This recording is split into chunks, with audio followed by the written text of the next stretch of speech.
Hey yo, what's going on, ladies and gentlemen? It is Kyle here with another video, and today I'm going to be teaching you guys how to make Phonk music. No, not funk music, but Phonk music. At least that's how I think you pronounce it. It's sort of like a jazzy version of trap. You could also relate it to like sort of trappish lo-fi hip-hop if you want. So yeah, this is a track I made about 3 weeks ago, I'd say. It turned out quite nicely. It's doing pretty well on my SoundCloud, so...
Alright everyone, now the first step to making this music is you need the right sample. Now this, in my opinion, is the hardest part besides laying out the whole track entirely. This is the sample I used. I will just play it. I'm not going to worry about the filter right there or anything like that. I'll just play the sample.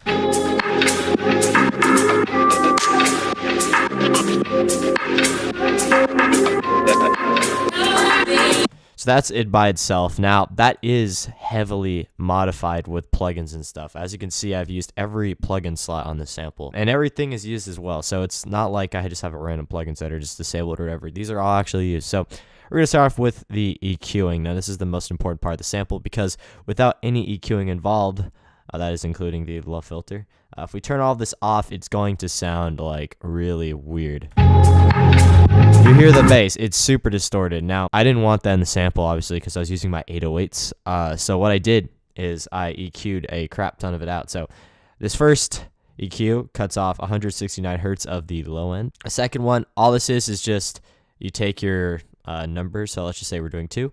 You use your scroll wheel so it says like 0% and you drag it down, and that gives the sharp trench like that. And so I just EQ'd out certain frequencies that were kind of distorting. So that's what I did for that.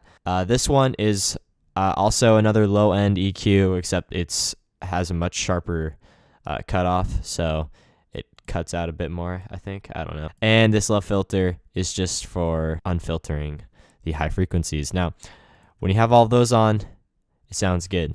A lot better than it did earlier. I also have gross beat, but this isn't really that important except the sidechain one, which is right here. You can probably just hit the sidechain button. I think that's the thing. Sidechain 2 and just modify it a bit if you want, or maybe I did it stock. I don't know. So there you go. You can use the sidechain plugin on gross beat. This gross beat here is for, I think it's like, yeah, these parts right here. That's what this gross beat's for, as well as this one. So they're not being used right now. The only one that's used the whole entire time is the sidechain one. I also have this plugin called Vitamin Stereo. You can get some pretty cool effects with it. Like, for example, this is a vintage preset, which basically makes the sample sound a lot older. And considering I EQ'd a lot of the frequencies out, that was kind of necessary. I also use Soundgodizer. I know I'm that scrubby white kid who doesn't know how to produce. Yes, I'm well aware. Yeah, I use the A preset. Turned the knob up to that amount. Fruity compressor, I use that. I believe I use the, like, let's see here, vintage driver or something like that. I have no idea. One of these plugins I used. So, yeah, I think it was something with vintage, considering the type is vintage right here. Those are the plugins I used for that. So that's how I made that sound nice. The next thing I'm going to show you guys is how I did the drums. So let's go straight to the drums here, all right? We're gonna start with this first pattern, which I believe is just the kick. Yeah, so the kick just sounds like this. Yeah, you can hear that roll at the end. That I just did in sextuplets. So yeah, I just had a little roll there with the kick. I'll just delete these; they're useless. So there you go. That's the kick. Super simple. If you want to copy this, I don't care. Go ahead. Try to make it a little bit original, but honestly, that's kind of the point of YouTube tutorials, am I right? All right, so this is the main drums besides kick. Obviously, I just showed you that. So here's what this sounds like on its own. Now you can hear that reverb clap. It's pretty intense. So yeah, this is just what it sounds like on its own. And then when you combine it with the snare, it sounds pretty good. So you can hear it. I really like the sound of it. It's great. And then this is just a hi-hat. I turned down the out a bit because it lasted a really long time. So yeah, it sounds really nice though. I'm really happy of how these drums turn out. And I just found these like trap hi-hats, like they're so super basic. I mean, nothing special there. The other thing I use as well is the 808s. This is by far the hardest part because I made like 5 different patterns of 808s. This is the one that I obviously finalize it with. It's not really too complex, but it kind of looks like it at first, but really it's just like higher pitch 808s, you know, coming in at certain times. It's really the only special thing about it. So here's what it sounds like on its own.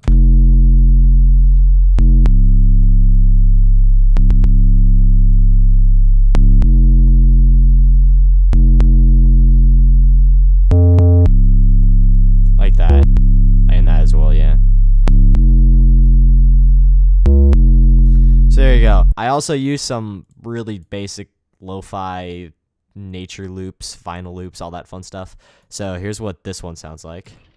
If you guys want to know what I use for the loops like this, I have a sample pack that I didn't make. I don't really know where I got it from or where to get it, to be honest, but if you could find it, awesome. Link it to me in the comments so I can put it in the description, but it's called like Samplified Lo-Fi _chill or something. I don't know. There's a lot of cool stuff to use though. I use this all the time. It's really great. All of these loops have come from this. So yeah, this is the nature loop. Let's see what this sounds like. Sounds like that. You can hear the bird. You can definitely hear it at the beginning here when I play this, just to show you. So if I like play all these. Oh, whoops. I forgot to do that. My bad. So you can hear it definitely in the beginning like this. You know, you can hear the bird crowing or chirping. I don't. Sounds like, I think it's like a not a chirp for sure. This is just the vinyl noise. If you don't know what vinyl sounds like, well, here's what it sounds like. Pretty self-explanatory. Yeah, and that's really all I did for this. It wasn't super complicated. The only part that was complicated was really finding the sample. I have one more thing to show you, which is the mixing. I didn't do anything special for the drums or anything. I put some, basically, to put it simply, I put a fruity stereo enhancer on that open hi-hat, which I will find in a second. I think it's right. Yeah, this hi-hat here. There's a stereo enhancer. Basically, it's a third-party one, so it's definitely different. I would really recommend Ozone Imager. It's really great. These just have some basic EQing.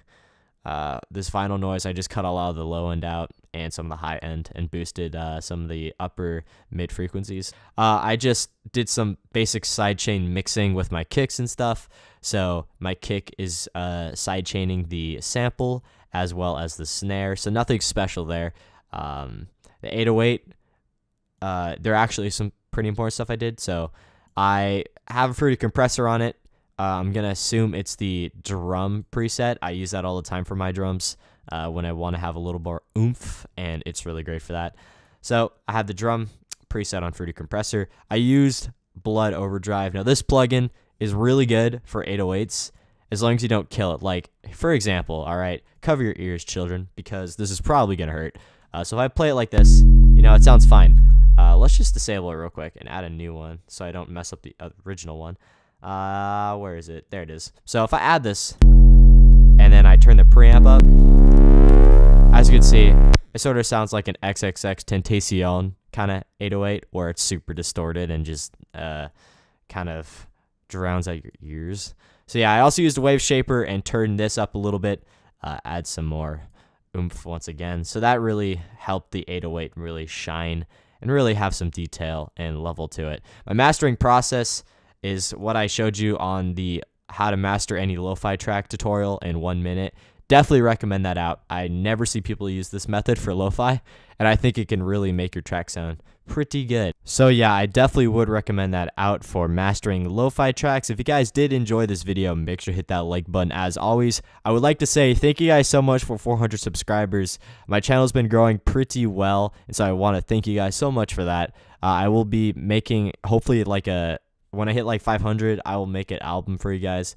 Hopefully. Probably just lied, but that's the plan anyways, so stay tuned for that. Thank you guys for watching. Subscribe if you're new. My name is Kalon, and I'll see you guys in the next video.